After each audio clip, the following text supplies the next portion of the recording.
Ukraine's Pokrovsk strike exposes crumbling Russian lines and $320 million battlefield losses.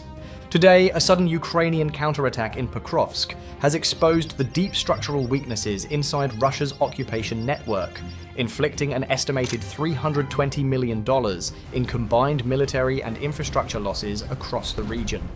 What begins as a sequence of early morning detonations on the horizon quickly turns into a rapid collapse of Russian lines as Ukrainian infantry, drones, and precision strikes tear through positions once believed unassailable. The speed of the assault, the reach of the strikes, and the symbolic reclaiming of territory reveal that Russian control in Pokrovsk is cracking far faster than analysts expected. What follows is the story of how this shock to Russia's battlefield posture began, and how the counterattack unfolded from its earliest moment. At 3 a.m., explosions rolled across the outskirts of Pokrovsk, rising as thick columns of smoke drifted above the industrial district.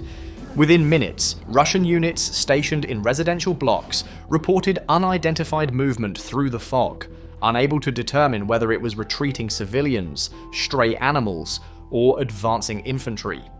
That uncertainty proved costly. Ukrainian forces, maneuvering with night vision equipment and drone overwatch, began pushing from the Myrnihrad axis toward the center of Pokrovsk.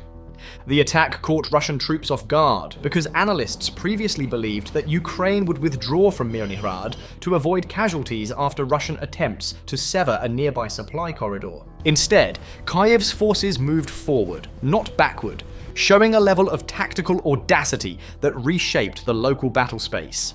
By 3:25 a.m., Ukrainian infantry slipped through residential streets and across private properties, avoiding predictable avenues of approach. They used destroyed vehicles and collapsed walls as cover, maximizing the concealment offered by the thick debris fields created during earlier artillery exchanges.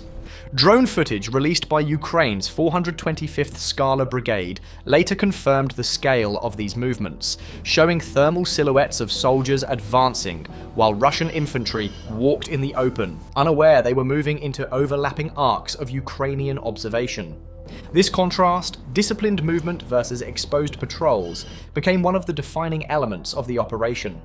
Minutes later, Ukrainian units reached the vicinity of the Pokrovsk entrance sign, a location where the Russian flag had flown for months as a symbol of occupation authority. Thermal imagery captured Ukrainian soldiers maneuvering near the sign, indicating that the Russian defensive line around the southern and central sectors had collapsed more widely than expected. This infiltration was not the result of a massive armored push.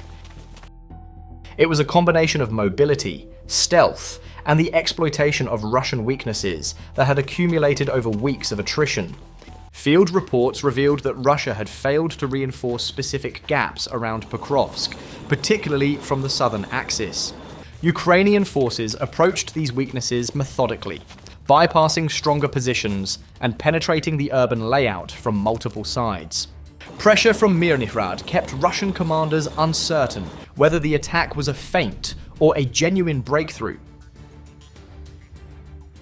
delaying their response and contributing to operational confusion. By the time reinforcements attempted to organize, Ukrainian troops had already established pockets inside the town. Drone reconnaissance played a decisive role. Small quadcopters flew above alleys, inside courtyards, and through industrial ventilation gaps, marking Russian firing points and identifying retreat routes. Several strikes were recorded in densely populated areas, zones once believed off-limits to drone attacks due to civilian risks. Yet Ukraine executed the operations with precision, targeting only active Russian positions and minimizing unnecessary damage. Each strike degraded Russian situational awareness, amplifying the perceived scale of Ukrainian strength, and more numerous than they actually were. By 4 a.m., Russian units attempting to plant flags on recently captured buildings found themselves targeted repeatedly by drones. Videos circulating from the area showed Russian soldiers attempting symbolic gestures of control, only to scatter as Ukrainian loitering munitions descended. These moments highlighted a broader issue. Russia's inability to convert symbolic advances into sustainable territorial control. Units that briefly raised flags rarely held the ground for more than an hour, signaling a breakdown not only in planning, but in morale. Further analysis of the battlefield demonstrated that Ukrainian forces avoided trench lines entirely. Ukraine understood that fixed positions had become death traps due to Russian drones, which regularly scanned for trenches and bombarded them with improvised explosives. Instead, Ukrainian troops used basements, ruined buildings, and subterranean corridors to protect themselves. This shift toward adaptive urban defense reflected an evolving understanding of modern combat, where the environment shapes defensive outcomes. Russian forces, by contrast, often lacked adequate shelter. Many soldiers remained exposed on open streets or shallow dugouts that provided no real cover. These vulnerabilities were the result of rapid rotations, incomplete engineering work, and a pattern of underestimating Ukrainian mobility. In this chaotic battle space, grey zones, territories where no side maintains full control, now stretched over tens of kilometers. Ukraine exploited these spaces skillfully. With mobility and local intelligence, Ukrainian units bypassed strong Russian points, striking instead at logistics nodes and isolated groups. This flexibility disrupted Russian formations and prevented them from executing coordinated counterattacks. Meanwhile, the fighting in Pokrovsk was only one component of a broader operational shift. Across southern and eastern Ukraine, Russian advances slowed significantly. In Hulipny, Russian forces failed to make any meaningful progress for a full 24 hours. Ukrainian counterattacks trapped Russian units in villages that had been expected to function as safe staging areas. These setbacks were largely overlooked by mainstream reporting, but they played an essential role in shaping the regional balance. Even in cases where Russia captured small forests or villages, Ukrainian forces maintained the strategic initiative. They willingly traded ground for time, forcing Russian units to extend supply lines and overexpose themselves to counterfires. This methodical approach prevented Russia from using its numerical advantage effectively and contributed to the growing strain on its logistics. One segment of the estimated $320 million in Russian losses occurred away from the immediate front line. Ukrainian strikes hit infrastructure deep inside Russian-occupied territory and even inside Russia itself. In Taganrog, precision drones struck military-industrial facilities and disrupted aviation operations. An Il-76 transport aircraft, used to move troops, equipment, and ammunition, was destroyed in a follow-up strike on the same airfield.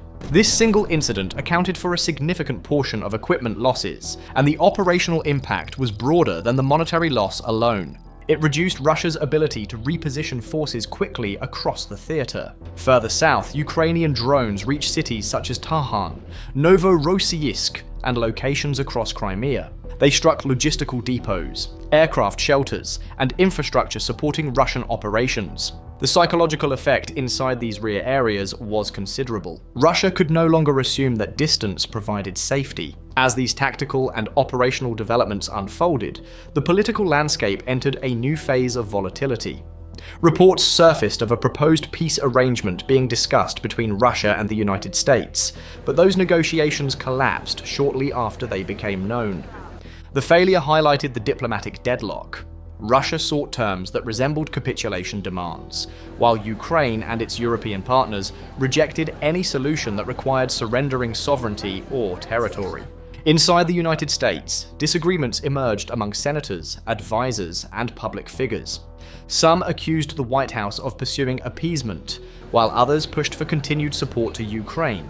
These disputes became public, signaling to foreign actors, especially China, that Western unity was fragile. Beijing observed closely, drawing lessons for its own strategic ambitions. Back on the ground, Ukrainian forces captured multiple Russian soldiers. Videos showed prisoners receiving medical treatment and being documented for future exchanges. Kiev's policy of humane treatment contrasted sharply with repeated Russian violations of international law, including the documented execution and detention of Ukrainian captives.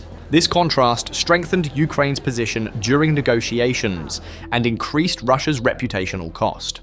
New reports also surfaced of Russian prisoners recruited from penal colonies, refusing to fight and escaping their convoys. These defections illustrated the internal breakdown within Russian ranks. Discipline, cohesion, and morale continued to deteriorate under the strain of sustained Ukrainian pressure. By midday, as fighting continued across Pokrovsk, it became evident that Ukrainian forces had executed a coordinated, multi-layered plan: disrupt Russian logistics, exploit gaps in urban defenses, and strike deep into rear areas while maintaining enough mobility to avoid encirclement. The result was a Russian defense network that appeared increasingly reactive and disorganized. For civilians living in these contested towns, the realities were stark. Streets filled with debris, homes suffered damage from crossfire, and the constant threat of drone strikes forced families to shelter in basements. Yet, despite these hardships, many civilians provided Ukrainian forces with intelligence, reporting Russian movements and warning of incoming attacks. This local support increased the accuracy of Ukraine's strikes and contributed to the broader $320 million in Russian losses. As the day progressed, Ukrainian retaliation continued against Russian artillery, drone launch sites, and missile infrastructure targeting Ukrainian cities. Each strike reverberated through Russian rear areas, causing confusion among military planners who struggled to adapt to the shifting pattern of attacks. Despite the chaos, Ukraine maintained strategic clarity: mobility over mass, precision over attrition, and adaptability over rigid doctrine. The counterattack in Pokrovsk demonstrated that even limited forces, when used effectively, could dismantle an overextended Russian formation. By evening, momentum clearly favored Ukraine. Pokrovsk, Mirnihrad, Hulipny, Taganrog, and Crimea each reflected different facets of a broader transformation occurring across the conflict. Russia's claims of dominance faltered under the weight of battlefield realities.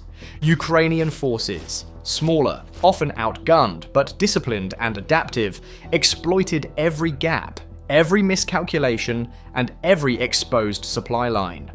Drone warfare, urban maneuver, deep strikes, strategic withdrawals, and rapid counterattacks formed an interconnected system that kept Russia off balance. Meanwhile, the global political environment continued to react as failed peace negotiations, geopolitical maneuvering, and shifting alliances underscored the war's broader implications. Ukraine's actions in Pokrovsk did not merely reclaim ground, they reshaped the tactical and strategic landscape, delivering losses estimated at $320 million and forcing Russia to confront the erosion of its control along multiple fronts. This counterattack raises a critical question for the future. Will Russia adapt to these setbacks, or will Ukraine's accelerating momentum continue to undermine Moscow's grip on occupied territory? Share your thoughts below and subscribe for more videos like this.